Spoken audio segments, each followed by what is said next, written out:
Vale, pues lo dicho, agradecerte tu tiempo, que hayas aceptado nuestra invitación y cuando quieras, pues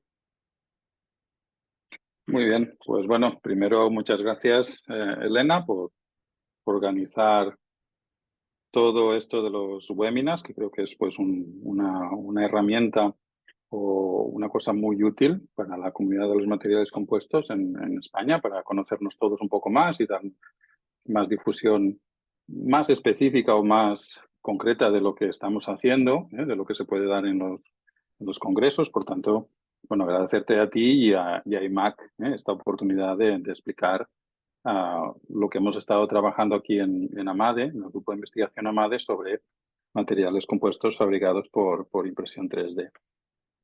Como has dicho, esta charla sale un poco de la charla o de la presentación que di en el verano pasado en el MADCOM, ¿vale? No completamente, porque la mitad de la charla pues, está relacionado con esto, la otra mitad pues, está relacionado con lo que presenté en el anterior MADCOM. O sea, es un compendio de las dos presentaciones de los dos últimos MADCOMs, por así decirlo, ¿vale? Y bueno, nada, dicho esto, pues muchas gracias también a todos los asistentes y paso ya pues a explicaros un poco todo esto de la caracterización de la tenacidad interlaminar en materiales compuestos fabricados por impresión 3D. Entonces, bueno, lo tenemos aquí, y al final un poco la idea es aunar un poco pues lo que ya conocemos todos de materiales compuestos y de la delaminación y de la caracterización de la tenacidad interlaminar con también lo que ya conocemos muchos, que es la impresión 3D, que no deja de ser un método más para la fabricación de materiales compuestos, quizá pues más novedoso, con más ciertas capacidades o ventajas, pero también con inconvenientes, ¿no? Y vamos a tratar de hablar un poco de todo esto. La presentación la tengo estructurada en 5 apartados, que son los que veis aquí. Empezaremos con una introducción, iba a decir pequeña, quizá no sea tan pequeña, pero bueno, con una introducción a lo que es la impresión 3D, los materiales compuestos con impresión 3D y un poco de dónde sale pues, el objetivo, ¿no? De todo este trabajo que hemos estado haciendo ya desde hace algunos años aquí en AMADE. Luego os contaré un poco también el diseño y fabricación de probetas, porque, bueno, tenemos muy claro en la comunidad de los materiales compuestos cómo fabricamos y hacemos las probetas para este tipo de ensayos. Pues en el caso de impresión 3D no es tan directo, ¿no? Y ha llevado, pues bueno, hay una falta de conocimiento, una falta de experiencia y nos ha llevado un quebradero de cabeza que creo que al final pudimos solventar bien y bueno, os lo comentaré un poco. Luego sí ya pasaremos a la caracterización en modo 1 y modo 2 de esta tenacidad interlaminar. Lo mismo en modo 1, pero para probetas multidireccionales, es decir, no el caso típico en que las fibras de los dos brazos de la probeta pues, o de las dos partes de la laminación son paralelas, y paralelas a la dirección de propagación y luego finalmente pues unas conclusiones. Bueno, empezamos con la introducción. ¿Vale? Y simplemente, bueno, pues muchos ya sabéis que la impresión 3D o la fabricación aditiva pues es un método relativamente nuevo o bastante reciente que se basa pues en el añadir material o consolidar material, en la mayoría de casos capa a capa, ¿vale? Para configurar pues geometrías o objetos o piezas que queremos fabricar, ¿eh? Contrariamente a la mayoría de los métodos tradicionales de fabricación que se basan en sustraer material. Esto no es bien cierto o no es del todo cierto en el caso de los materiales compuestos, porque en el caso de los materiales compuestos lo que solemos hacer ya es añadir material, los típicos materiales compuestos de matriz polimérica reforzados con fibra, pues lo que hacemos es añadir capa a capa también, ¿eh? Lo que pasa que sí, normalmente, pues en este tipo de métodos tradicionales, a pesar de que sea de adición, de añadir capa a capa, pues estas capas no son nunca o casi nunca en la forma final, ¿eh? Siempre al final pues tiene que haber pues como mínimo recanteos, recortes, y demás. Cosa que la fabricación 3D en principio nos permite ahorrarnos, o no tener que hacer estos postprocesados o postfabricados.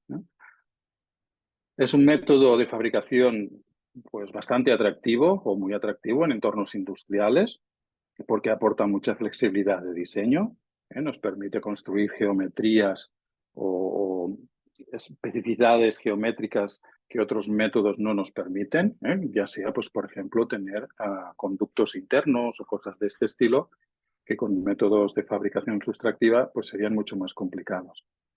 Nos permite reducción de tiempos de ensamblaje. De esta manera, tener una idea y realizar el primer prototipo es muy rápido. No necesitamos pues, diseño de moldes o otras herramientas auxiliares y procesos auxiliares que nos llevarían mucho tiempo. Lo podemos hacer muy rápido. Desde la primera idea hasta el primer prototipo puede pasar muy poco tiempo. Nos permite volúmenes de producción reducidos. Esto puede ser una ventaja o un inconveniente, según se mire. Desde luego, pues podemos hacer pocas piezas y no necesitamos desarrollar moldes muy costosos que no podríamos amortizar si no fabricamos muchísimas piezas o una producción en masa, lo cual puede ser una ventaja, pero por otro lado, el hecho de pues, ser para volúmenes reducidos comporta un sobrecoste, no nos permite reducir costes. Reducimos el material de desecho, está claro, porque solo aportamos material que necesitamos y donde lo necesitamos, mejora la reciclabilidad y otras ventajas que podemos encontrar en este tipo de métodos de fabricación aditiva que más o menos ya todos conocéis también. Un poco para situarnos en contexto, pues básicamente tenemos como 7 familias de fabricación aditiva de impresión 3D y están recogidas pues, en esta norma internacional ISO ASTM, la 52900. Antiguamente o anteriormente era STM, ahora desde el 2015 pues, es una combinación de las dos normas, ISO y ASTM, ¿vale? Y básicamente pues tenemos métodos desde baños poliméricos, de resina polimérica que vamos, o resina polimérica fotosensible que vamos curando, ¿vale? Podría ser un baño de partículas en polvo y que también pues vamos curando estas partículas de polvo o soldando estas partículas de polvo para definir pues la forma que queremos al final. En el caso del binder jetting serían pues también partículas de polvo, pero no estamos fundiendo, sino que lo que estamos proyectando es pues un binder, un adhesivo, por así decirlo, que nos une las partículas de polvo allá donde queremos. El material jetting, pues una situación similar, más bien sería en este caso para procesos metálicos. Tenemos el sheet lamination, que pues según cómo puede ser bastante parecido a una laminación tradicional de materiales compuestos. Lo único es que vamos sobreponiendo capas de material compuesto y luego, por así decirlo, curamos, unimos los puntos de estas capas que requerimos. También aportando calor y de esta manera vamos generando pues, la geometría final. ¿Vale? Tendremos el método de material extrusion, que quizás sea el más conocido, el más popular o el más asequible a todo el mundo, que se basa pues, en filamentos de material polímero que pasamos a través de una extrusora y de unas boquillas, donde una vez fundido el material, pues vamos depositando capa a capa hilos de material hasta construir pues, la geometría final. Tenemos el Direct Energy Deposition, también más bien relacionado con materiales metálicos, que pues, también con fuentes de calor pues, vamos generando pues, estas geometrías externas. Y os he dicho que teníamos 7 familias, luego siempre queda, como pasa cuando se hace una clasificación de alguna cosa, siempre queda algún método pues, que no encaja ni en una familia o ni en una clase ni en otra, pues aquí pasa igual. Ahí tenemos métodos híbridos que combinan varios de los conceptos o no acaban de encasillarse ni en uno ni en otro. ¿Vale? Como digo, algunos métodos son exclusivos para materiales poliméricos, otros para materiales metálicos. Hay pero muchos métodos. En todo caso, nosotros nos vamos a fijar en este de aquí, el Material Extrusion, y más concretamente con lo que se llama Fused Deposition Modeling, FDM, o Filament Fused Fabrication, que son los típicos métodos de impresoras 3D de sobremesa, en que tenemos bobinas de hilo polimérico y que extruimos a través de unas boquillas. Por tanto, vamos a partir de ahora a centrarnos en este porque es el que luego nos permite trabajar bien con materiales compuestos. ¿En qué se basa este método? Pues como he dicho, se basa básicamente en tener unas bobinas de hilo, de filamento polimérico, que a través de un extrusor entramos pues, a una cabeza de impresión, donde básicamente pues, hay una cámara calefactada, que pues, lo que hace es fundir o llevar a punto líquido, por así decirlo, este material polimérico. Normalmente suele ser, bueno, o es termoplástico. Y luego, a medida que vamos entrando o extruyendo este material a la cámara calefactada, al liquefier, pues va saliendo este material fundido a través de la boquilla. Este cabezal tiene pues, la posibilidad de movimiento en la dirección X, en la dirección Y, y luego también podría tenerlo en dirección Z, pero lo normal es que en dirección Z se mueva pues, lo que sería la cama o la plataforma de construcción o de fabricación. Entonces, con el movimiento combinado pues, en X y en Y, el cabezal de impresión y luego en Z, lo que vamos haciendo es depositando hilo a hilo, como vemos aquí, este material polimérico extruido. Y combinando pues, los movimientos podemos conseguir pues, las distintas formas geométricas que nos propongamos. ¿De acuerdo? Por tanto, fijaros que al final no deja de ser un proceso de capa a capa. Si bien es verdad que en cada capa pues estamos fabricando hilo o filamento a filamento. Y por tanto, no deja de ser muy parecido a los típicos materiales laminados que conocemos, de matriz polimérica y refuerzo de fibra continua. Datos un poco aleatorios, más accesorios, pues que serían que los diámetros típicos de filamento pues son 1,75 o 2,85 milímetros y que luego esto los pasamos a través de la boquilla, que las típicas impresoras de sobremesa suelen trabajar con boquillas de diámetro 0,4 milímetros, pero las podemos encontrar a 0,8 o 1,2 para impresiones más rápidas, o incluso lo que ahora está muy de boga en el sector, son brazos robotizados con cabezales de impresión como herramienta de trabajo, con boquillas con diámetros de hasta 5 o más milímetros que se utilizan para impresión de grandes volúmenes. Sobre todo se está utilizando mucho para la fabricación de moldes, para luego laminación de materiales compuestos. Y ya muchas industrias pues, de fabricación de materiales compuestos están desarrollando estos moldes para la fabricación de compuestos de esta forma.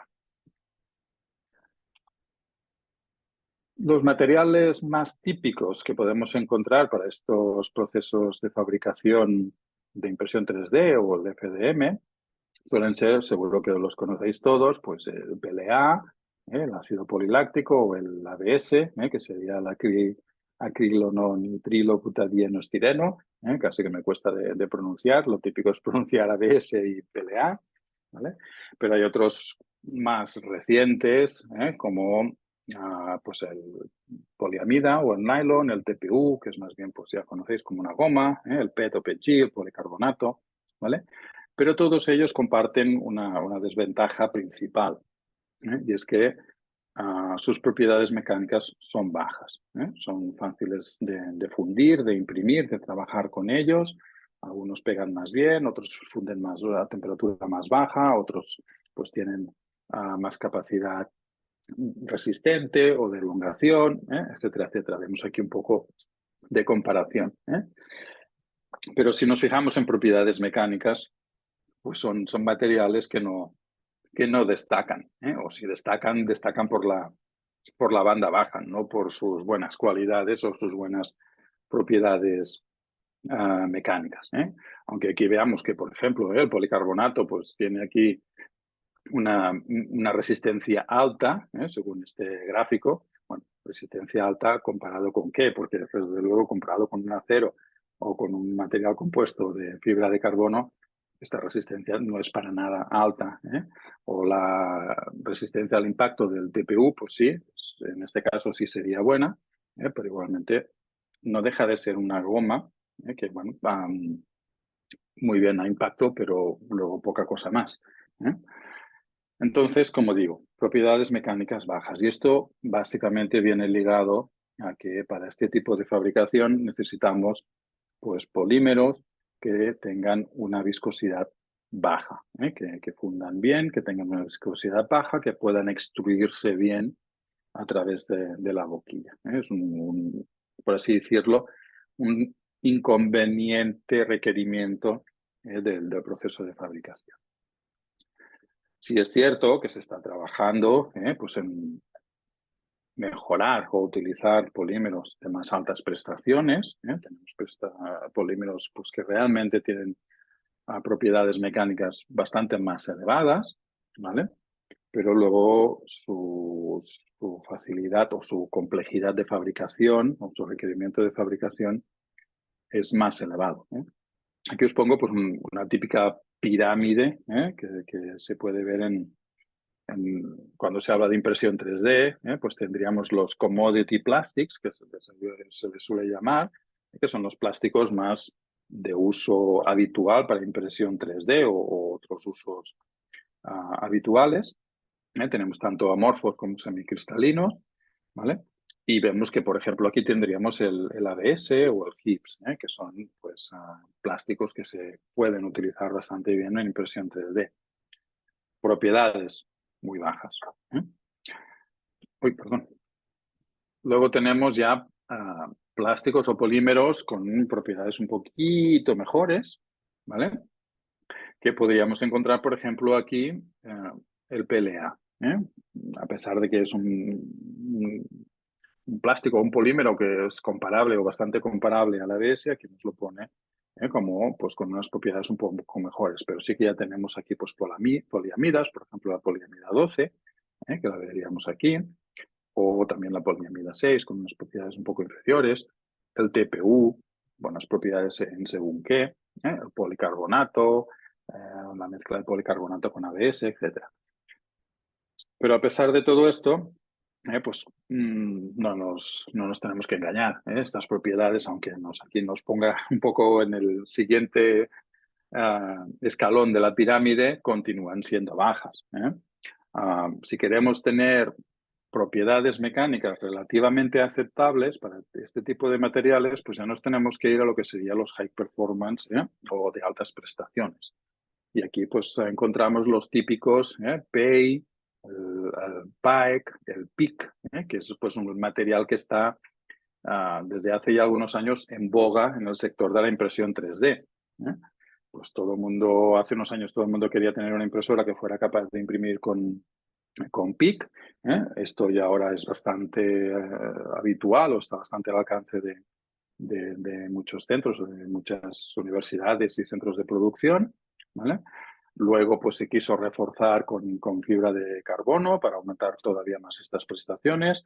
Hoy en día ya también es una cosa bastante habitual, fibra corta, pero todavía nos queda, y esto pues ya desde hace algunos años sé que se persigue y de momento no se ha conseguido, poder imprimir a PIC con fibra pues, o de carbono o de vidrio continua. Y esto pues hoy en día no es posible. No es posible, por una parte, pues porque estos tipos de materiales necesitan mayores temperaturas de procesado, por tanto el sistema para fabricar o para imprimir con estos polímeros tiene que ser más complejo, cámaras calefactadas, temperaturas más elevadas, etcétera, etcétera.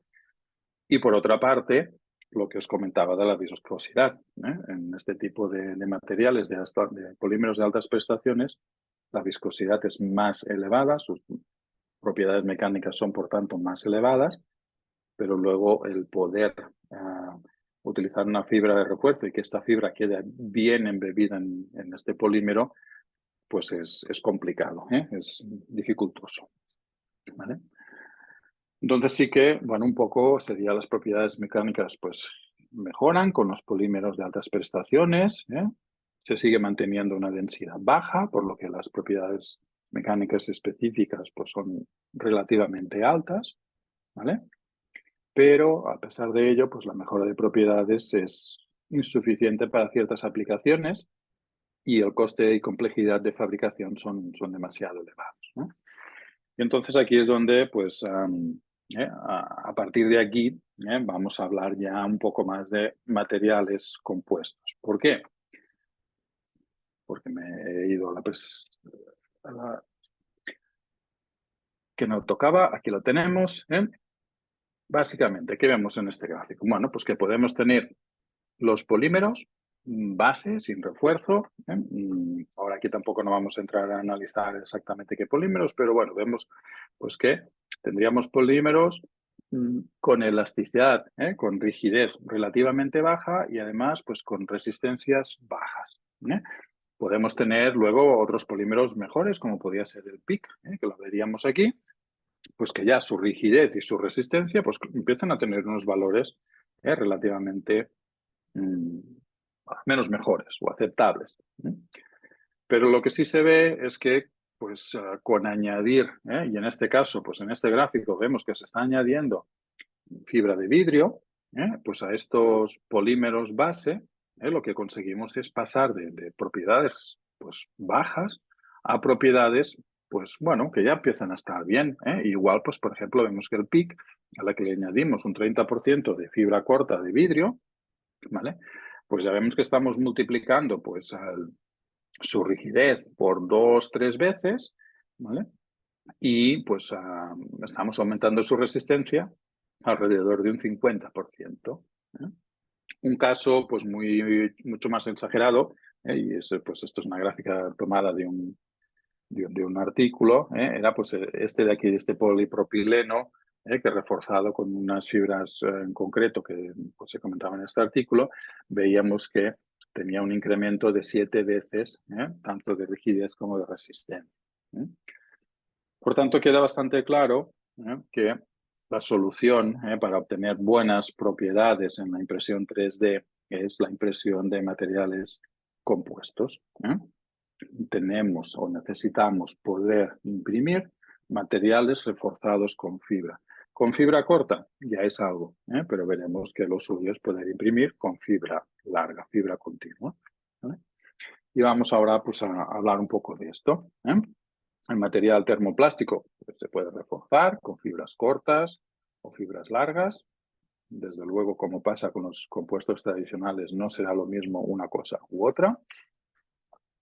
Las propiedades mecánicas pues mejoran en la dirección de la fibra, pero no en la dirección transversal. Por tanto, pues tendremos, como pasa con los materiales compuestos tradicionales, los laminados, muy buenas propiedades en la dirección de la fibra, no tan buenas propiedades en la dirección transversal a la fibra. Por tanto, aquí sale la necesidad de los laminados. El refuerzo con fibras cortas pues mejora la rigidez del material, mejora un poco la tenacidad, en algunos casos, no siempre. Hay estudios pues, que hablan en un sentido o en otro, y esto es también un poco una tónica bastante habitual en la impresión 3D, la dispersión de resultados o la variabilidad de resultados. O sea, no solo tenemos que mejorar en impresión 3D pues, las propiedades mecánicas, otro gran asignatura pendiente es la repetitividad. Salen muchas dispersión de resultados. Por eso os digo que a veces encontraremos resultados que nos dicen que poniendo fibra corta pues mejoramos la tenacidad, y acto seguido leeremos otro artículo, veremos otro estudio que nos dice justo por lo contrario. Y luego también tener en cuenta pues, que la fibra corta no mejora nada o muy poco la resistencia. Los buenos resultados se obtienen cuando reforzamos con fibra continua. Entonces aquí os presento un poco sistemas que nos permiten trabajar con la típica impresión 3D, pero añadiendo refuerzo de fibra continua. Básicamente hay 4 soluciones, digamos, comerciales, ¿de acuerdo? Yo aquí os voy a presentar 2, que son las 2 que tenemos en nuestro grupo de investigación en AMAT, en la Universidad de Girona. Tenemos la impresora Nisoprint Compose A4. Existe un modelo A3 y luego hay otros modelos más industriales. ¿Vale? Es una impresora 3D de doble cabezal para filamento termostable reforzado con fibra continua, ¿vale? Podemos utilizar los filamentos termoplásticos típicos, pues PLA, ABS, PG, nylon, los típicos de impresoras 3D, ¿vale? La carcasa termoplástica externa puede recubrir los filamentos de refuerzo para un mejor acabado o no. Por tanto, vemos aquí, esto es una pieza impresa pues, en una impresora Nisoprene, y lo que vemos en este caso, la parte negra serían fibras de carbono y los filamentos de fibras de carbono con rellenos.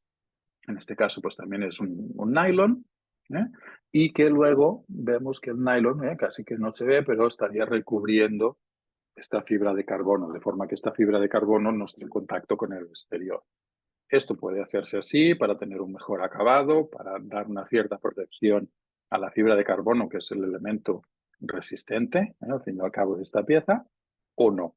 Podemos pues, eliminar este recubrimiento de este nylon o de este termoplástico. Esta impresora nos permite utilizar fibra continua tanto de carbono como basalto. Tenemos las dos opciones, o los dos tipos de fibras. Se basa en un concepto que los mismos fabricantes llaman bimaterial, con doble cabezal, ¿vale? Y doble cabezal, pues básicamente porque tenemos un cabezal para el termoplástico puro. Aquí simplemente pues entraría el filamento de termoplástico, el que queramos usar. Y luego tenemos el otro cabezal en que tenemos, vemos aquí, dos entradas. Una entrada sería para el filamento de la fibra y el otro sería para el termoplástico también. Porque en este tipo de impresoras se utiliza esto que estábamos comentando del concepto de bimaterial, que sería este de aquí. Tenemos la cabeza de extrusión y a la cabeza de extrusión le conectamos dos bobinas. Una es el filamento con la fibra, ¿de acuerdo? De carbono o de basalto, pero es una fibra que está recubierta con una resina termostable, básicamente un epoxi. Por tanto, el fabricante nos estaría vendiendo lo que sería esta bobina de este filamento o estas fibras de carbono, reforzando este epoxi o recubiertas por este epoxi, por este termostable ya curado. ¿De acuerdo? Esto lo alimentamos a través del extrusor a la cámara de impresión y en paralelo lo que estamos haciendo es entrar un termoplástico, de manera que el termoplástico en esta cámara de impresión se está fundiendo y lo que está haciendo es recubrir el filamento de fibra de carbono ya recubierto con termostable. Por tanto, lo que sale al final de la bobina, ¿vale? De la bobina de la boquilla, lo que nos estaría saliendo de la boquilla es este filamento que combina fibra de carbono y termostable, o fibra de basalto y termostable, con el termoplástico. Y este termoplástico, pues lo que nos va a ayudar es a que se adhiera bien todo el conjunto a los filamentos que ya hemos depositado previamente o directamente sobre la cama de impresión. Es un poco lo que explico aquí. Destacar que en este tipo de impresora, en la Nisoprene, pues solo el filamento reforzado es un material propietario. Quiere decir que sí, la fibra de carbono, la fibra de basalto la tenemos que comprar al fabricante. El resto de bobinas o los termoplásticos podemos utilizar el que nosotros queramos. Y esto es importante también porque es un sistema más abierto, nos permite jugar mucho con los parámetros de impresión. Hemos hablado con parámetros de impresión, por tanto podemos ajustar muchas cosas que otro sistema, que es lo que veremos a continuación, no nos permite. La siguiente impresora que tenemos es esta, la Mark Forge o la Mark II, que es bastante popular y bastante conocida. La anterior no lo era tanto. La anterior es fabricación rusa, esta es fabricación en Estados Unidos. Vuelve a ser una impresión de doble cabezal que procesa filamento continuo, en este caso de poliamida, de nylon, reforzado con esta fibra continua, que puede ser de carbono, Kevlar o vidrio, tal y como tenemos aquí. ¿De acuerdo? Y como digo, doble cabezal, este sería el filamento que viene de la fibra, ¿vale? Ya recubierto con este nylon y que pasa a través de la cabeza de extrusión, se extruye y se va imprimiendo como una impresora 3D normal. Como pasaba con la Nisoprene, tenemos pues, la fibra de carbono que hemos ido depositando como refuerzo interior. Y a diferencia de la Nisoprene, que podíamos poner el recubrimiento exterior de termoplástico o no, aquí la máquina nos fuerza a que realmente pues, estas fibras de carbono siempre sean refuerzos internos, siempre tienen que estar recubiertos por debajo, por arriba, por un lado y por el otro, por termoplástico. Es una máquina bastante cerrada, no podemos ajustar parámetros de impresión, lo único que podemos decidir básicamente es si queremos poner refuerzo o no y en qué dirección. Poquita cosa más. Igual se utilizan dos extrusores, como veíamos, uno para termoplástico puro o termoplástico reforzado con fibra corta, que es lo que llaman Onyx, ¿de acuerdo? Y luego el filamento de fibra de carbono, de vidrio o Kevlar, reforzando o recubierto por este termoplástico que vuelve a ser nylon. Son materiales propietarios, tenemos que comprarlos al fabricante, no podemos decidir parámetros de impresión, tenemos que utilizar un software propio del fabricante que no nos permite extrapolar o exportarlo a otras impresoras. Es todo un sistema muy, muy, muy cerrado. ¿Vale? Aquí vemos un poco las típicas imágenes del fabricante, que serían pues estas manetas de una bicicleta o de una moto. Esta sería puramente nylon, este sería nylon reforzado con vidrio, aunque no se aprecia muy bien. Este sería pues, el nylon reforzado con Kevlar, con carbono. Y este sería pues, el nylon con refuerzo de carbono o no interno, porque no se ve, pero sí que este nylon está reforzado con fibra corta, que sería este Onyx que os comentaba.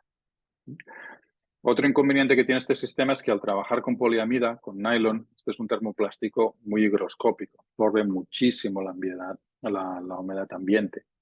¿Vale? Y esto hace pues, que tengamos que guardarlo en una caja estanca, una caja hermética estanca, ¿vale?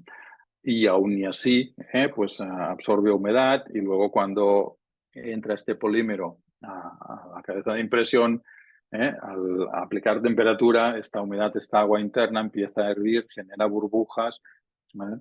Y luego el acabado y la calidad de impresión es malísima. Entonces es un problema también intrínseco de este tipo de material y de esta impresora que nos obliga a trabajar con este material. Bueno, pues la impresión 3D, como hemos visto, de materiales compuestos con refuerzo de fibra continua se plantea como una tecnología pues, prometedora, con propiedades mecánicas mejoradas respecto a la impresión 3D típica, ¿vale? Pero como pasan los materiales compuestos laminados tradicionales, estamos hablando de materiales compuestos laminados, pues la delaminación sigue siendo uno de los modos de falla más preocupantes. Y para obtener diseños mejorados y capacidades de simulación, pues necesitamos caracterizar esta tenacidad interlaminar de materiales compuestos impresos en 3D, reforzadas con fibra continua. Ya había algún trabajo previo, cuando nosotros empezamos a trabajar en esto, pues ya había algún trabajo previo, casi en paralelo, de Mikel Iraghi, de la Universidad de Mondragón, que analizaron esta tenacidad fractura interlaminar, ¿vale?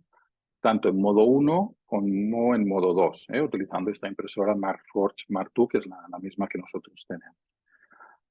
Una cosa curiosa que ellos encontraron, y es que contrariamente a lo que suele ser habitual, la tenacidad en modo 1 era superior a modo 2. ¿Vale? Y entonces esto nos llamó bastante la atención, nos dijo, bueno, solo hay un trabajo que esté con esto, necesitamos estas propiedades, este trabajo pues, nos está dando unas propiedades que nos parecen extrañas, quizá pues estaría bien comprobar qué está pasando aquí, ¿no? No sé si tuvo influencia o no, pero es una cosa que sí nosotros nos llamó la atención y nos dio que pensar y también pues estuvimos trabajando un poco en ello.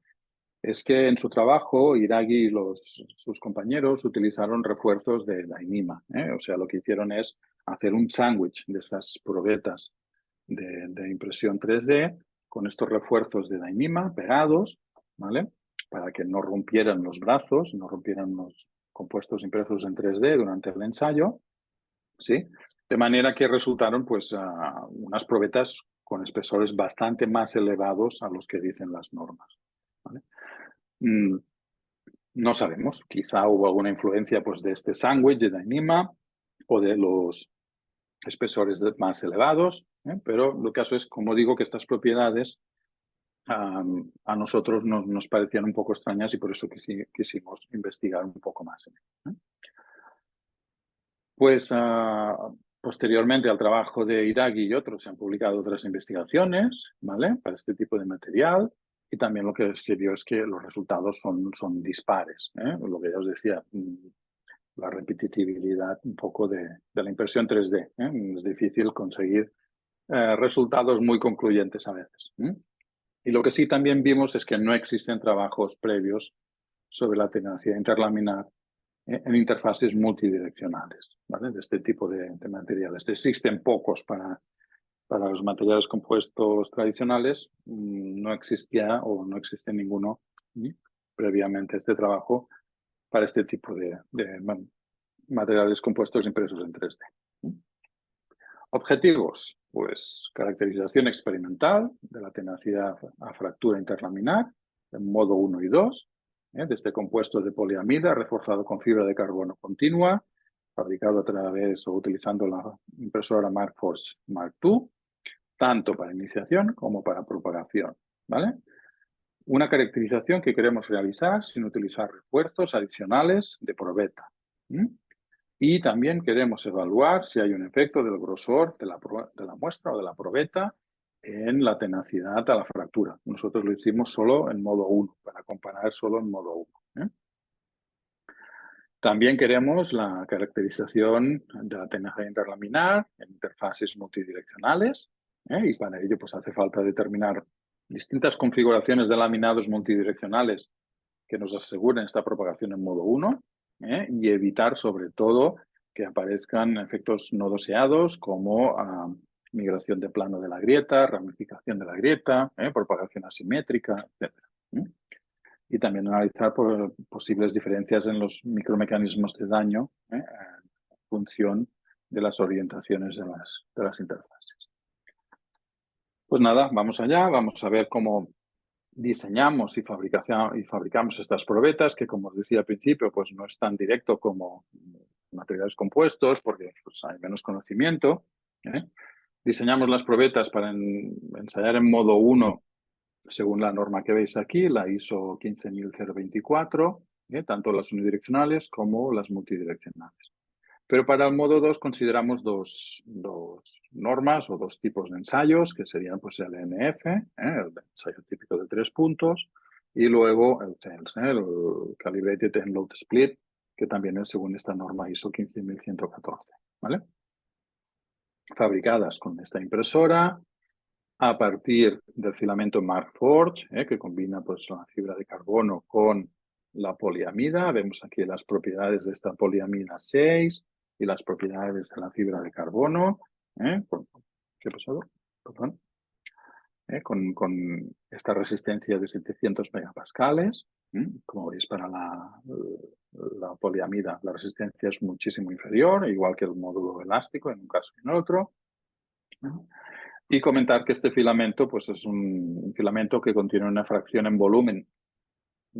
Bueno, hay disparidad también de resultados, pero podríamos decir entre un 30 y un 40%, con muchas áreas con exceso de resina, o sea, falta de fibra, otras áreas justo lo contrario, falta de resina y hay pues demasiada fibra y fibra seca, y también un alto contenido de vacíos, ¿vale? Por tanto, si viéramos una sección transversal del filamento, veríamos todo esto. Es un estudio que nosotros hicimos, pero que no publicamos y no he puesto aquí, pero sí que existen muchas imágenes de esto en la bibliografía. Consideramos una serie de propiedades que pues, tuvimos de trabajos propios y de trabajos publicados en la bibliografía. Aquí os he puesto, os he oscurecido esto un poco, porque estas son propiedades que utilizamos para la segunda parte del análisis para las probetas multidireccionales, pero que son resultado del análisis de las probetas unidireccionales. Por tanto, aquí está puesto a medias, digamos. De momento no lo habéis visto. ¿Claro? Entonces, cosas a tener en cuenta. Pues la impresora nos obliga, como hemos dicho, a recubrir el refuerzo, la fibra de carbono, con capas de nylon, solo nylon. Depende de la versión del firmware y antes o después, pues nos obligaba a 4 capas, luego 2, luego 1. Bueno, hay un poco aquí de, según cuando íbamos fabricando y qué versión de firmware teníamos, pues teníamos que hacer unas u otras. Y también nos obliga a incluir como mínimo un filamento lateral. Estas 1, 2 o 4 capas son arriba y abajo y como mínimo un filamento lateral recubriendo esto. Entonces lo que hicimos es utilizar lo mismo para los lados que para arriba y abajo. El grosor de capa al utilizar fibra de carbono nos viene fijado por la impresora, son 125 micras. No lo podemos cambiar con patrón de relleno sólido, ¿vale? Y todas las muestras se fabricaron de forma individual, todas las probetas se fabricaron una a una, porque son probetas que nosotros queríamos monolíticas de fibra de carbono, sin sándwich ni nada más, y por tanto utilizaban mucha fracción o mucha cantidad de fibra de carbono, y es fácil que durante el proceso de fabricación pues la probeta se despegue de la base. Y cuando eso pasa, pues evidentemente se corta o se interrumpe el proceso de fabricación y esa probeta hay que tirarla a la basura y volver a empezar. Entonces, para evitar esto o para asegurar que esto no nos pasara, fabricamos las probetas individualmente. Esto tiene ventajas e inconvenientes. La ventaja es que evitamos que se nos despegue tan fácilmente esta probeta o esta pieza que estamos fabricando. La desventaja es que luego tenemos más variabilidad de los resultados. De probeta a probeta, según el día, según el momento, pues los resultados pueden cambiar de una forma u otra según se ha fabricado un día u otro, o si había más humedad en la sala o menos, o parámetros que al final no podemos controlar. Para las probetas unidireccionales, consideramos, como he dicho, queríamos ver si el grosor afectaba, pues consideramos 2 grosores, los límites que nos permite la norma, 3 y 5 milímetros, de probeta monolítica, hecha puramente de fibra de carbono. ¿De acuerdo? Y esto lo hicimos solo para las probetas de CD, en modo 1, tal y como tenéis aquí, las dimensiones, las configuraciones. Y luego para el modo 2 ya no jugamos con este tipo de grosores, consideramos solo el grosor de 3 milímetros, que ya os avanzo que es el que nos funcionó bien. Entonces consideramos 2 tipos de ensayos, uno, el de 3 puntos solo para iniciación y el de CELS para iniciación y propagación. Para las probetas multidireccionales, pues bueno, partimos de 7 combinaciones posibles de interfaces, combinando ángulos entre 0, más menos 15, más menos 30 y más menos 45 sin repetición. ¿Vale? Todo esto nos daban 7 combinaciones posibles. La relación de rigidez entre brazos, para asegurar que fuera un modo 1 puro y no fuera una combinación de modo 1 y modo 2, o sea, modo mixto, fijamos que la relación de rigidez entre un brazo y otro de la probeta fuera como mínimo del 90% y que el comportamiento fuera anticlástico, para evitar pues, que al abrir la probeta el brazo tuviera tendencia a retorcerse y a provocar una apertura no simétrica de la grieta.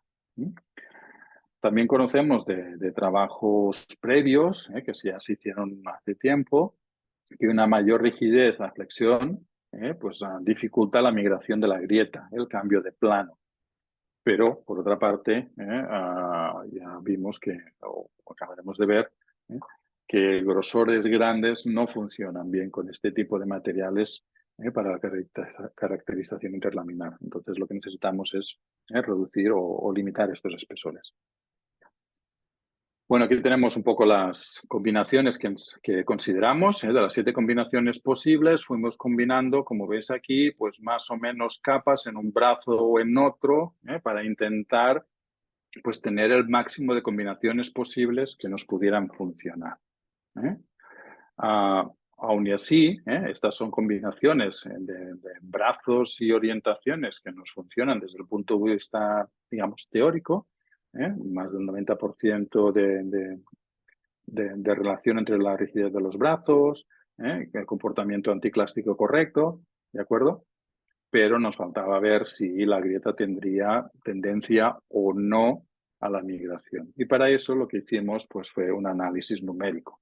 Planteamos un análisis numérico por elementos finitos, donde modelizamos estas probetas, cada una de las combinaciones o de las posibles que tenemos aquí, que si no recuerdo malamente o mal, son 23, analizamos las tres, las 23, todo el mallado, un mallado refinado, este tipo de elementos utilizamos para intentar predecir la migración o cambio de plano de la grieta, pues el criterio de Fayol-Lark, a tensión en la matriz, con elementos cohesivos, y lo que hicimos pues fue un poco la modelización sería esta, un elemento por capa en las capas con ángulo distinto de cero, un bloque homogéneo con las capas internas de acero. Estas serían de nuevo las orientaciones, en este caso θ 1. Estos serían los elementos cohesivos entre el θ 1 y el θ 2, etc. No quiero entrar en mucho detalle porque tampoco no alargarme demasiado, pero el caso es que de todas las posibles combinaciones, de estas 23 que os estaba hablando antes, ¿vale? Pues fijando que el índice de fallo no podía ser superior a 1, porque si no implicaría pues, que se nos está rompiendo la matriz y entonces la grieta puede cambiar de plano o cambiar de interfase, pero además fijando pues, un criterio o un factor de seguridad igual a 2, pues nos quedamos que de las 23, ¿vale? Solo nos cumplían estas tres de aquí. El resto, ¿vale? A pesar de que cumplen pues, que la relación de rigidez de los brazos y demás, pues no nos funcionaban. Vemos por el análisis de elementos finitos que lo más probable es que la grieta acabe cambiando de plano y por tanto pues, la caracterización experimental no funcione. Y lo que nos tuvimos que quedar es que pues, nos quedamos con el laminado L6 y estas tres configuraciones de interfaces. El laminado L6 lo tenemos aquí, sería este de aquí. Pues tenemos 20 capas en un brazo y 20 capas en el otro brazo. Y de las 4 posibles, pues la última no nos funcionaba bien, solo nos funcionaban bien. O nos predicen los elementos finitos que solo nos funcionarían bien las 3 primeras. Bueno, con todo esto, pues ya tenemos diseñadas todas las probetas y ahora lo que nos quedaba pues, es fabricarlas. Ahora, pues ya tenemos mucha experiencia en esto y nos parece muy fácil en su momento el poder poner un film aquí que actúe como pre-crack o como pre-grieta, cómo se tenía que poner, cómo había que imprimir luego por encima para que los filamentos quedaran bien impresos, no se nos estropeara toda la impresión. Pues bueno, esto llevó un tiempo, aprender cosas, cómo fijamos en la probeta a la base para que luego podamos también eliminar el nylon en exceso, etcétera, etcétera. Pues bueno, aquí vemos un poco la representación. Estas serían las probetas unidireccionales y estas serían las probetas multidireccionales en las que ahora imprimiríamos aquí encima con un cierto ángulo y que necesitamos un espacio para que la fibra se pegue al material que ya está impreso, pase por encima de la cinta de Kapton y luego vuelva a pegarse, porque si no nos quedaría suelto y se levantaría el brazo y no podríamos imprimir. ¿De acuerdo?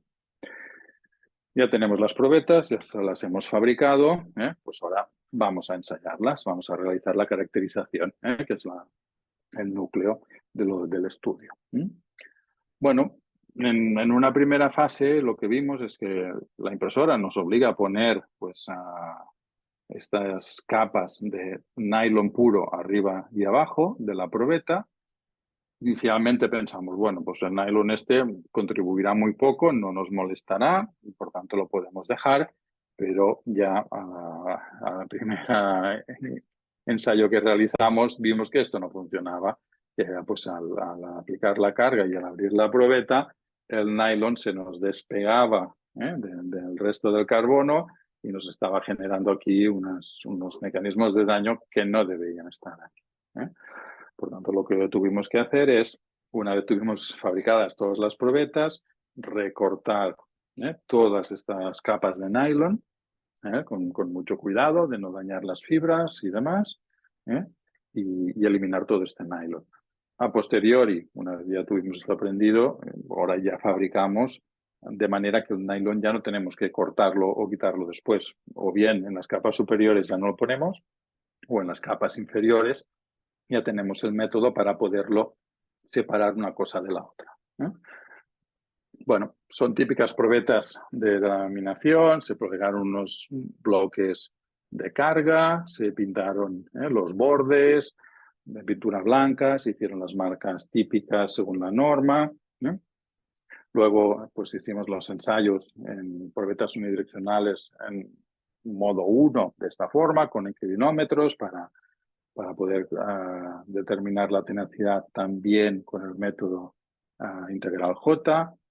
Y para el modo 2, pues vemos aquí la imagen del CELS, que pues es un tipo de ensayo que no es tan conocido quizá como el de 3 puntos, pero que bueno, al final tenemos un carro que se puede desplazar para no crear pues, tensiones axiales, y el que aplicamos es una carga a flexión. ¿De acuerdo? Realizamos los ensayos pues, a temperatura y humedad controladas, con una celda de carga de 5 kilonewtons. Realizamos una extensión de la pregrieta a partir del film de Kapton o de la cinta Kapton en modo 1, con ensayos de CB, tanto para las probetas en modo 1 como las probetas en modo 2, tal y como prevé la norma. ¿Vale? Y luego durante el ensayo pues capturamos los registros de fuerza, desplazamiento y también la señal de los inclinómetros. Con todo esto, bueno, pues podemos presentar aquí las curvas carga-desplazamiento para las probetas DCB unidireccionales, y lo primero que vemos es que estas son las probetas de 3 milímetros y estas son las probetas de 5 milímetros. Y lo primero que vemos es que las probetas de 3 milímetros, pues tenemos las 5 probetas que ensayamos, tenemos resultados, y además por resultados bastante coherentes entre sí, ¿de acuerdo? Cuando nos vamos a las probetas de 5 milímetros, pues vemos que de las 5 solo pudimos obtener resultados coherentes, lógicos, aprovechables en 3, y además no del todo parecidas entre sí, con cosas un poco extrañas. Vemos aquí que las probetas de 3 milímetros pues, tuvieron una propagación continua y, digamos, suave y estable. ¿Sí? En las probetas de 5 milímetros, quizá no tanto en esta, en la probeta 2, pero en el resto pues teníamos el típico comportamiento de que se propagaba la grieta un poco, luego se paraba, volvía, lo que se llama stickers. ¿Vale? Y además pues esta gran variación de resultados. También detectamos pues que en las probetas de 3 milímetros sí había fiber bridging. En algunas ocasiones, como en esta, pues nos aparecía pues, que la grieta parecía que crecían 2 grietas en paralelo, pero esto nos pasaba en algunas probetas y no durante todo el tiempo. Para las probetas de 5 milímetros de grosor, pues esto era lo habitual. Teníamos, fijaos aquí, pues varias grietas creciendo en paralelo, cambiando un poco de plano incluso. Por tanto, digamos, la caracterización en las probetas de 5 milímetros, las DCB que les llamamos, pues no fue del todo correcta o no fue del todo bien. Además, observamos que al final del ensayo pues, quedaba una curvatura permanente, plástica en los brazos. Los brazos quedaron permanentemente deformados, cosa que no pasaba en las probetas de 3 milímetros, las DCBA.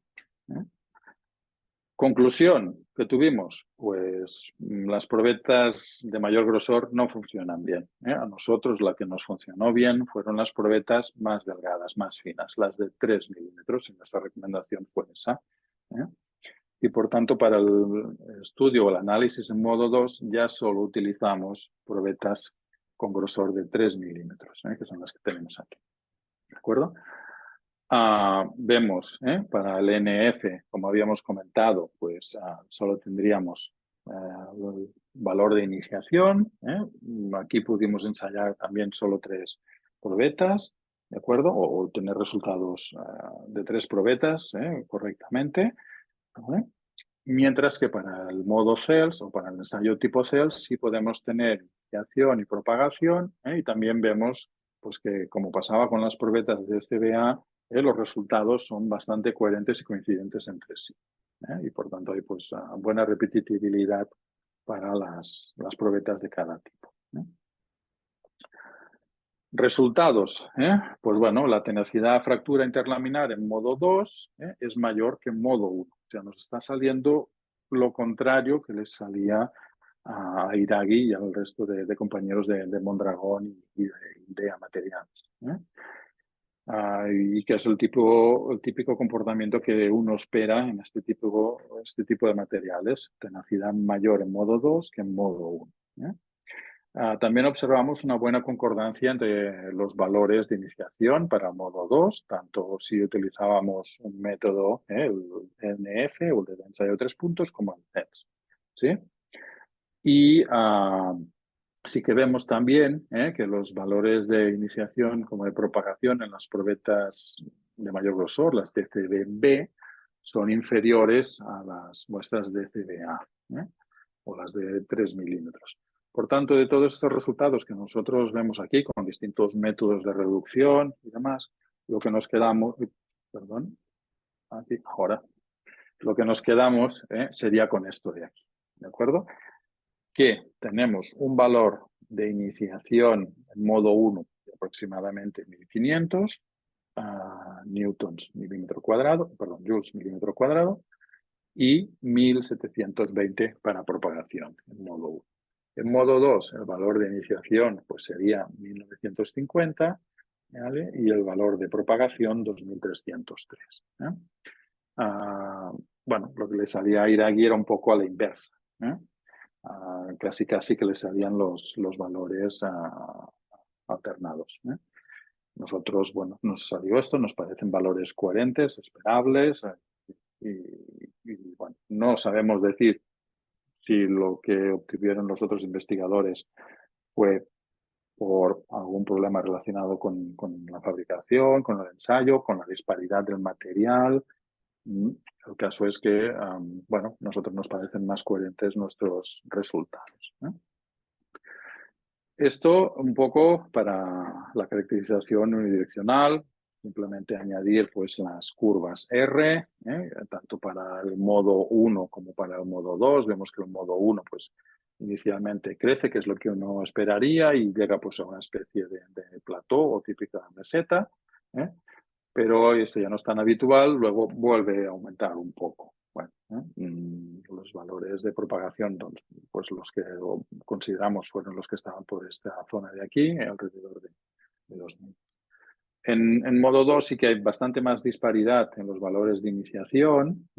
Vemos que aquí pues, hay una variabilidad relativamente grande, muy grande, en los valores de iniciación, pero luego los de propagación pues esta variabilidad es bastante menor.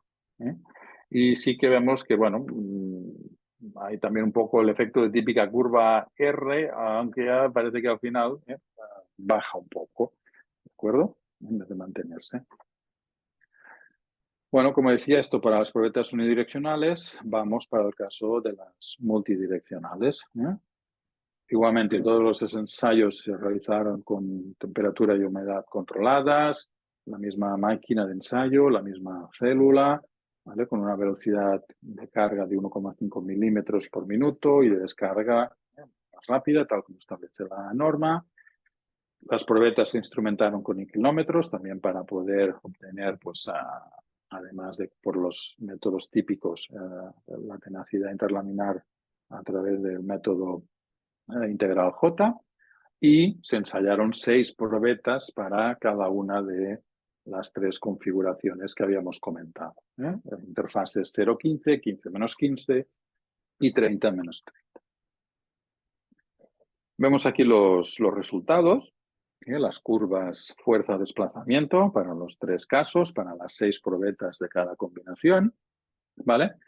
Y lo que vemos es que pues, en la mayoría de probetas se observan caídas de carga por propagación abrupta de la grieta. Esto quiere decir que, pues, bueno, si por ejemplo en este caso empezó a propagar la grieta de manera, pues digamos, suave y constante y estable, pero en algunos casos, pues, esta propagación abrupta. Y vemos que para esta combinación de interfaces, pues este fenómeno stick-slip es bastante más acusado y aquí ya empiezan a haber cosas bastante extrañas. Las probetas con interfase 0.15, que serían las que tenemos más a la izquierda, pues se comportan de forma bastante similar entre ellas, al menos en las zonas iniciales, hasta este punto de aquí. Las probetas 15-15, que serían las que tenemos en la zona o en la imagen central, pues la repetitividad ya es un poco menor. Ya vemos que empiezan a haber cosas un poco más variaciones, digámoslo así. Pero cuando vamos a la interfase 30-30, esto es mayor. En el caso de la interfase 15-15, vemos esta probeta, la probeta 1, que se desvió un poco bastante su comportamiento, al menos ya desde la zona, a partir de esta pequeña caída de carga que realmente nos aparecía esto en los resultados y no supimos interpretar qué estaba pasando. Le dimos muchísimas vueltas, analizamos muchas cosas, nos pasan casi todas las probetas, no sabemos qué estaba pasando aquí, porque hay esta pequeña caída en la zona de aplicación de carga. Pero en todo caso, como os decía, esta probeta pues tiene ya un comportamiento distinto a las demás a partir de este punto, la descartamos. Para las probetas 30-30 vemos que hay mucha variabilidad, como ya hemos comentado. Después de la caída de carga pues, de los 5 milímetros que estábamos comentando aquí, que pasaba pues, en todas las probetas, tenemos pues, que la probeta que tenemos en color rojo, que sería la 30-35, pues ya tiene un comportamiento completamente inesperado. No conviene con nada con las demás. Por tanto, esta también la descartamos. Nos pasa un poco lo mismo con la 1, vemos que hasta aquí bien, pero luego aquí algo raro pasó, también queda descartada, ¿de acuerdo? Y finalmente vemos que la 6 también se va respecto a las demás. Nos quedan pues solo 3 con un comportamiento más o menos parecido. Vemos que la variabilidad realmente, al tener estas interfaces con ángulos mayores, 30-30, pues no están funcionando demasiado bien.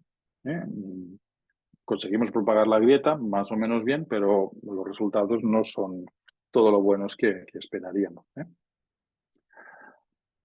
Consideramos o observamos que habían 3 modos distintos de propagación, además de la propagación inestable, esta propagación a saltos, ¿vale? Una es la propagación continua, que es lo deseable. Lo que buscaríamos es esto.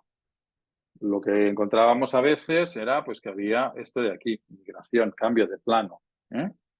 Y otras veces, pues, ramificación de grieta, como vemos aquí. ¿De acuerdo? Hicimos un gráfico representando los típicos o los modos de fallo que encontramos en cada probeta, en cada interfase, ¿de acuerdo? Para las 6 probetas de cada combinación. Y vemos que... Perdonad, porque esto me está dejando de funcionar. ¿Me oís? ¿Me continuáis oyendo? Sí, Norbert, sí. Vale, perdonad, es que se me le ha acabado la batería. Bueno, vamos a hacerlo así. Espero que no oigáis mucho ruido de fuera. Pues como iba diciendo, tenemos aquí un poco la representación de cómo fue la propagación desde 0 hasta 50 milímetros. Representa la propagación de cada grieta en cada probeta para cada interfase. Lo deseable hubiera sido tener todo de color verde, ¿vale? Vemos que no es así. Lo nada deseable hubiera sido tener color rojo. Vemos que solo esto nos pasó en una probeta, ¿vale? Y esto quiere decir pues, que aquí la grieta cambió de plano, migró de plano, ¿sí? Y luego, bueno, tenemos crack branching, que no sería del todo deseable, pero no es crítico, critiquísimo, por así decirlo. Y lo mismo con el color morado, que sería pues, la propagación inestable. Mejor no tener esto, pero Esto pasa muchas veces, no solo con este tipo de materiales. Y tenemos que convivir con ello y bueno, pues el color morado también da resultados. Con todo esto, bueno, tenemos aquí los resultados y un poco la comparación con las distintas interfaces y la interfase 00 que sería del estudio anterior. ¿Qué vemos? Pues, hombre, fíjate, mira, la propagación a 00, la propagación a 15 menos 15 y 30 menos 30 es prácticamente igual. De hecho, en estos dos es exactamente la misma, 1720. Sí que al 0,15 nos aumenta. Por tanto, no es lo mismo para los valores de iniciación, pero vemos que sí que hay un efecto de los ángulos de la interfase. La tenacidad, pues cosa que ya más o menos intuíamos o se conoce bastante, pero no se había estudiado en este tipo de materiales todavía, es que pues, el ángulo de interfase afecta al valor de la tenacidad interlaminar.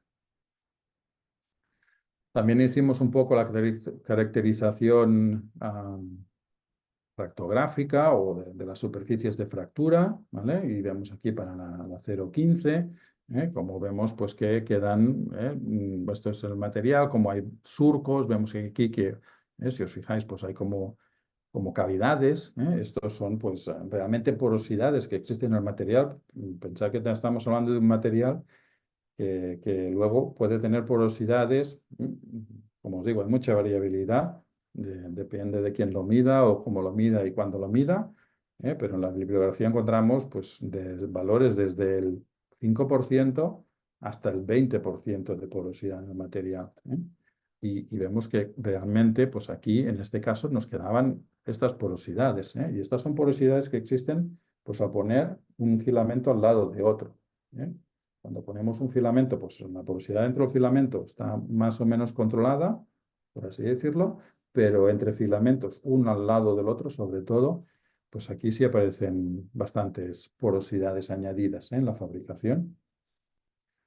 Pues vemos estas porosidades, vacíos, entre el cruzamiento de fibras o surcos, como vemos, aquí sería la dirección a 0, esta sería la 15. Y si ampliamos, pues vemos que también aquí hay rotura de fibras, deformación plástica de la resina o de la poliamida, fibras sueltas, ¿de acuerdo? Para la interfase 15 menos 15, bueno, pues vemos un poco lo mismo. Sí nos resultó curioso, fijaros, aquí aparecen surcos, y esto lo repasamos muchísimo, para estar seguros de que estábamos realmente analizando una probeta o una interfase 15 menos 15, pues nos aparece como si realmente parte de los filamentos estuvieran a 0. Nos han quedado aquí unos surcos como a 0 y luego 15 en esta dirección, cuando esto debería ser 15 menos 15. No supimos encontrar mucha más explicación de por qué salía esto así. Lo estuvimos viendo muchísimo, comprobando muchísimo que realmente estuviéramos mirando lo que tocaba y sí, no salía así.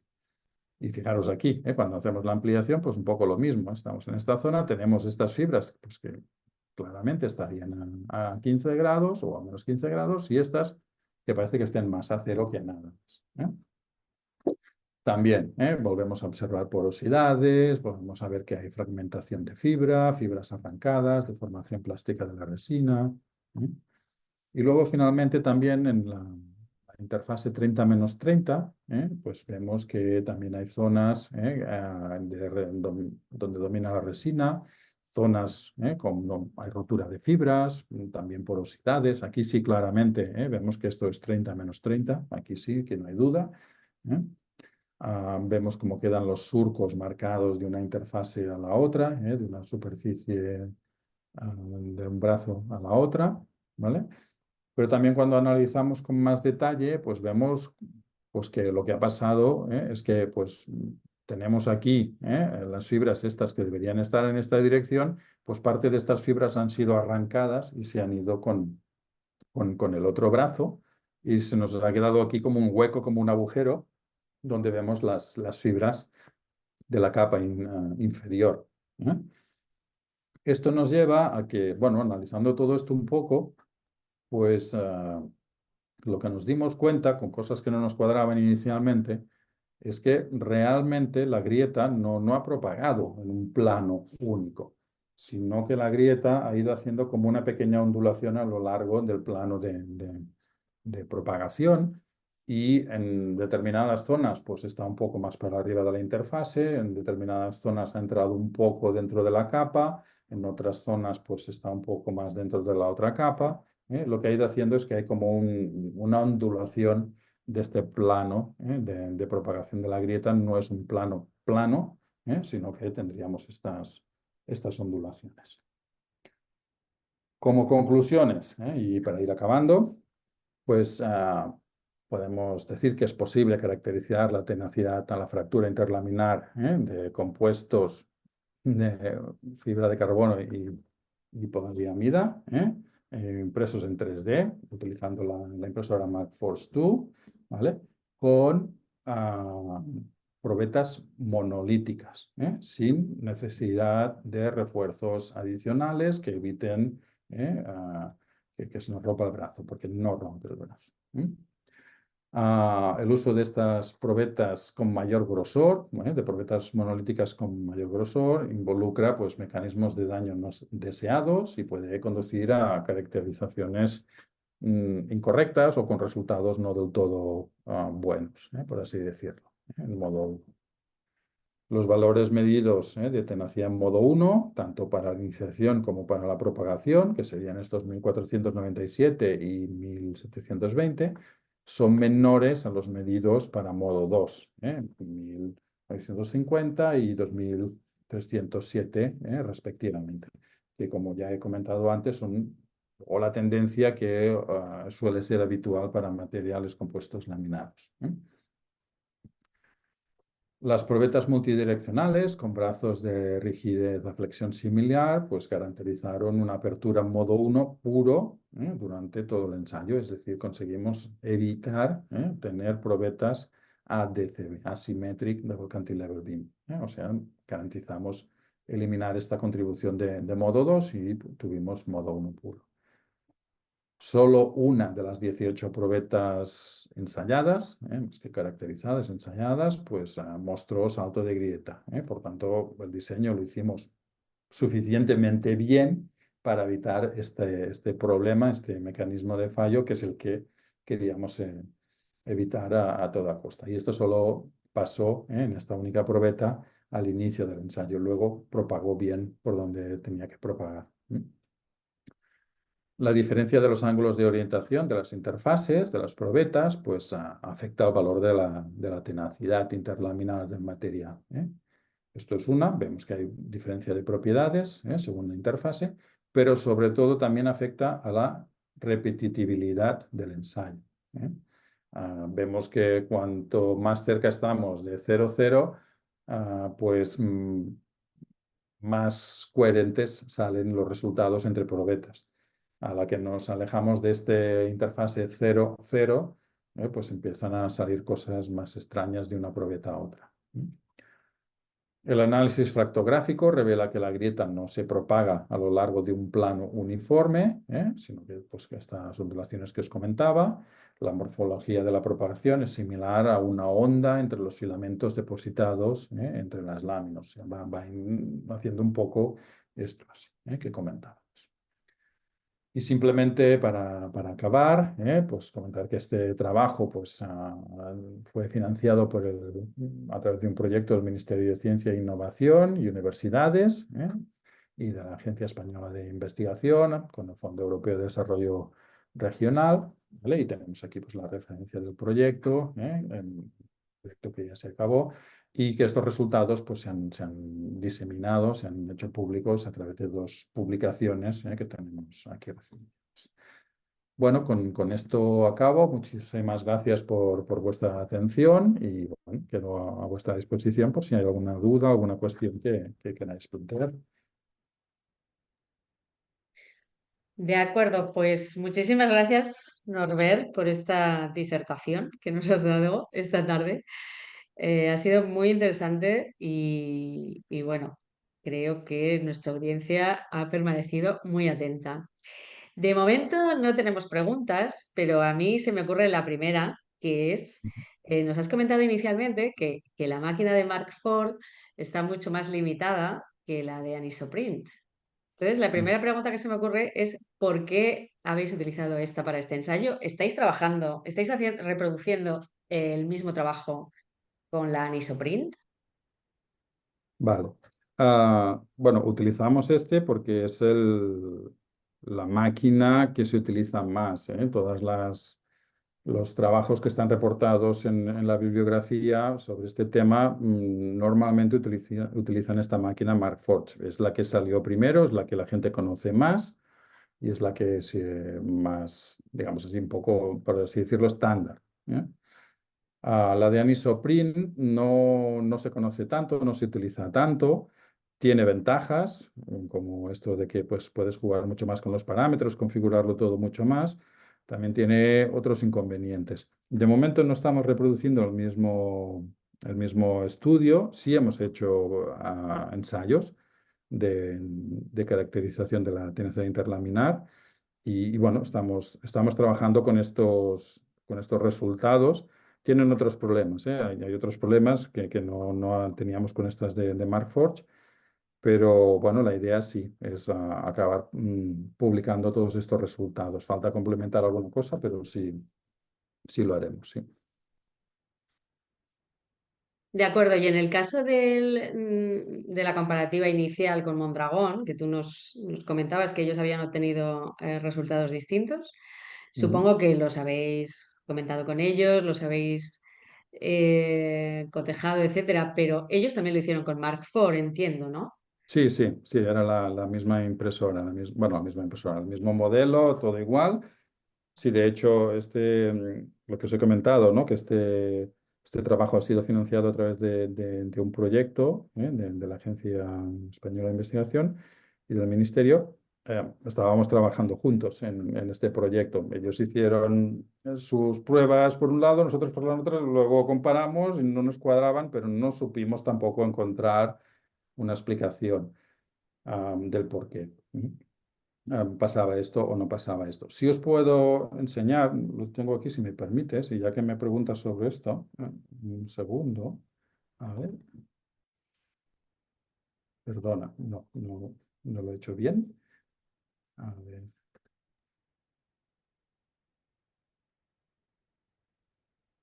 ahora, aquí, sí.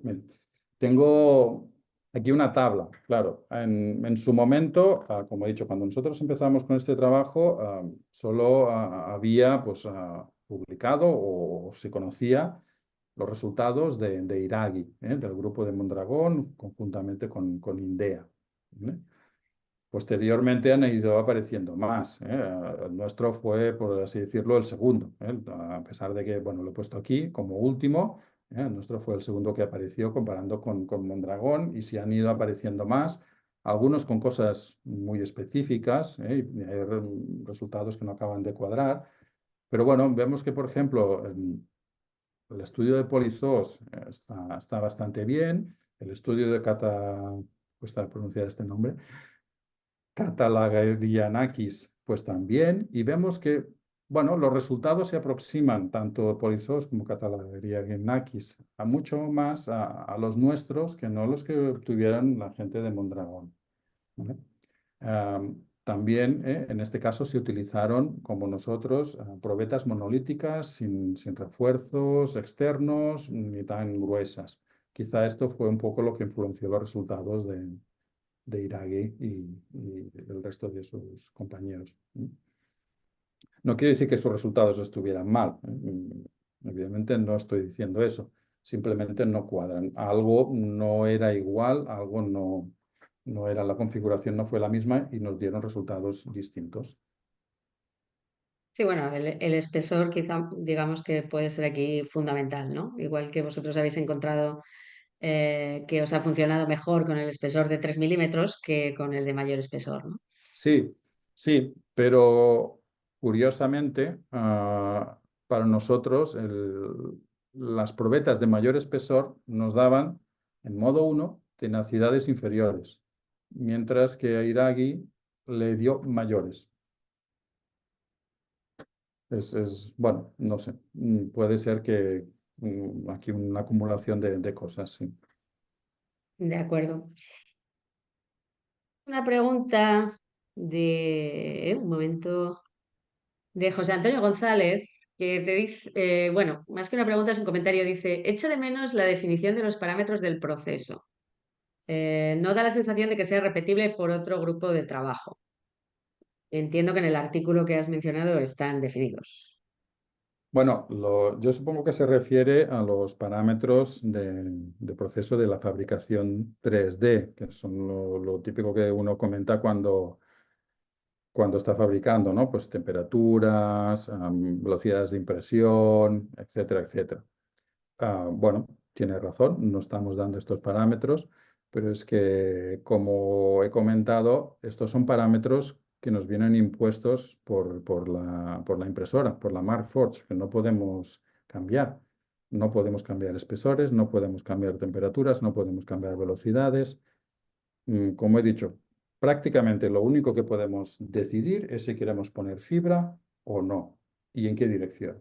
Un poco más o nada más. Por tanto, los parámetros son estos, que hemos utilizado fibra en todas las capas, en todo el volumen de la probeta y en el caso de las probetas unidireccionales, todos los filamentos alineados en la misma dirección, en la dirección de la propagación de la grieta. En las probetas multidireccionales, en algunas capas, pues a más menos 15, más menos 30 o 15 grados.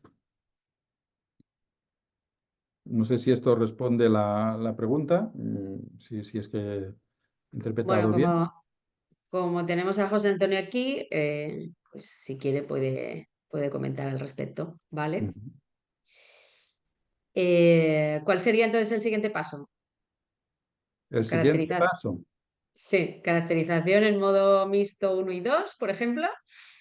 pues sí, sí. El siguiente paso claramente tiene que ser este, sí.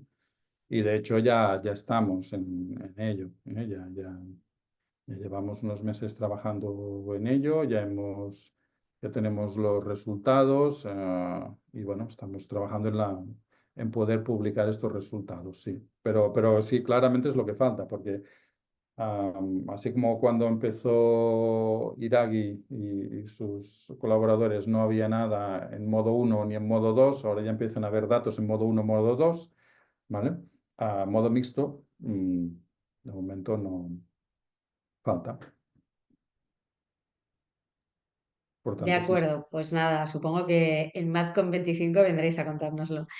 Eh, Llegará, ¿no? Ya tendréis resultados. Sí, hombre, espero que antes. Espero que Vale, antes. vale. Bueno, no se animan nuestros oyentes a hacerte preguntas, ¿eh? Los he dormido a todos, están todavía Eh, despertando. bueno, mientras siempre pasa esto, cuando ya nos vamos a ir, luego salen las preguntas. Mientras tanto, os animo a que vengáis al próximo webinar de iMac, que va a ir de un tema completamente distinto, que es la circularidad y revalorización de fibras de refuerzo provenientes de residuos para la obtención de nuevos materiales compuestos. Va a ser un webinar que va a hacer Iván Domenech desde ITEX, el Instituto Tecnológico del Textil de Alicante. Y bueno, pues estáis todos invitados a venir. Eh, no tenemos más preguntas, así que a la de una, mira, ¿ves? A la de una. María del Carmen Serna nos da las buenas tardes, te da muchas gracias y comenta que solo hay una curiosidad. ¿Hay información publicada en modo 3? María Carmen ya va un paso más allá. ¿Y es esperable que sean resultados similares al modo 2? A ver, por lo que yo conozco o lo que siempre se ha dicho tradicionalmente, primero, modo 3 es complicado de ensayar si empiezan a salir pues, cosas o propuestas de cómo intentar obtener esta tenacidad en modo 3. Pero por otro lado, yo siempre la idea que tengo es que siempre se ha dicho la tenacidad en modo 3 es mucho mayor que en modo 1 y modo 2, por tanto no hay que tenerla en cuenta y como además es difícil de ensayar, pues nos olvidamos de ella, ¿no? Esto es un poco mi idea. Que yo sepa, no hay información publicada en modo 3. Y yo diría que si se obtiene esta información será una tenacidad mayor a modo 2. Pero es mi intuición, ¿eh? O sea, puede ser completamente correcta o completamente incorrecta. O sea, no hay garantía ni de una cosa ni de la otra. En todo caso, si bueno, alguien tiene información, pues sí estaría bien poderlo comentar, sí, sí. Bueno, Mari Carmen, gracias por tu cuestión y como decimos, bueno, pues si hay esta información, pues oye, nos la podéis comunicar, se la podéis comunicar directamente a Norbert. Como sabéis, os pasaremos un correo con su dirección de correo para que le hagáis todas las preguntas que no estáis haciendo aquí, ¿vale? Y bueno, pues vamos a ir acabando, ¿no? Si te parece, Norbert. Y sí que ahora últimamente, pues pedimos a nuestros ponentes que nos hagan una pequeña reflexión de un par de minutos acerca de el campo en el que estáis investigando y sobre el que nos has hecho la presentación, ¿no? ¿Cómo lo ves a medio, corto, largo plazo? Y en este caso, bueno, como es una tecnología muy emergente, pues también ya no solo a nivel investigación, ¿no? Sino también a nivel industrial, ¿cuál es tu opinión? ¿Cómo ves en un futuro a medio y largo plazo de incluida esta nueva forma de fabricación, ¿no? Que ya ha venido para quedarse. Si nos puedes Ah, hacer sí. un breve resumen de tu opinión, ¿vale? A ver, yo te cuento, bueno, pues esto un poco mi impresión en base a mi experiencia, por así decirlo, ¿no? Y es que, bueno, hace unos años, pues parecía que esto tenía que ser una técnica muy útil, con muchas ventajas, que era pues un poco, no la panacea, pero que estaría muy bien. Y como pasa con muchas cosas, pues la experiencia ha ido demostrando que, bueno, tiene muchas ventajas, funciona muy bien para muchas cosas, pero no es todo tan bonito como se esperaba, ¿no? Uno de los problemas que yo le veo a este tipo de fabricación de materiales compuestos es lo que he comentado bastantes veces a lo largo de la presentación o de mi charla, ¿no? El tema de la repetitividad. Nosotros aquí nos estamos encontrando esto, que hacemos unos ensayos, cualesquiera, nos da unos resultados, vale, muy bien, nos los creemos, hemos hecho pues todo el proceso también como hemos podido, siguiendo todos los procedimientos, muy bien. Si repetimos los ensayos al cabo de un tiempo, por el motivo que sea, porque los necesitamos comprobar o alguna cosa que no acaba de esto, muchas veces nos da resultados distintos. Y esto nos está pasando en varias cosas. Y a veces, pues también comportamientos que no sabemos explicar por qué. am, el material no cuadra con lo que esperábamos en base a los datos que ya teníamos, ¿no? Y esto, por ejemplo, esta semana misma, pues hicimos unos ensayos de comprobación de unas probetas muy sencillas de tracción para comprobar algo que no nos cuadraba, pensando que nos dirían, vale, pues por lo que sea ahora el material no se comporta como lo hacía hace 4 años. Pues no, nos ha vuelto a dar lo que salía hace 4 años y no lo que nos daba hace unos meses antes.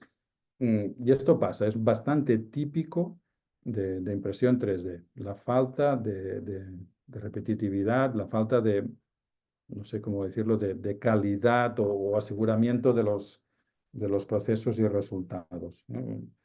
Esta es una, yo veo esto. Y por otra parte, otro problema que tiene, y bueno, se está demostrando, esto que estamos haciendo está muy bien a nivel de centro de investigación, de laboratorio, de ensayo, pero claro, fabricar algo con esto que sea útil a la industria, de momento no.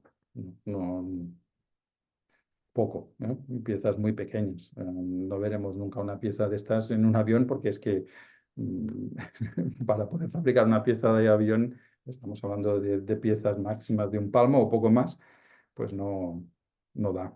Por tanto, bueno, falta un salto tecnológico aquí de mejora de calidades y luego de escalabilidad en cuanto a tamaños. Espero que llegue. De momento, bueno, está costando más de lo que parecía. Pues de acuerdo, nos quedamos con esta reflexión.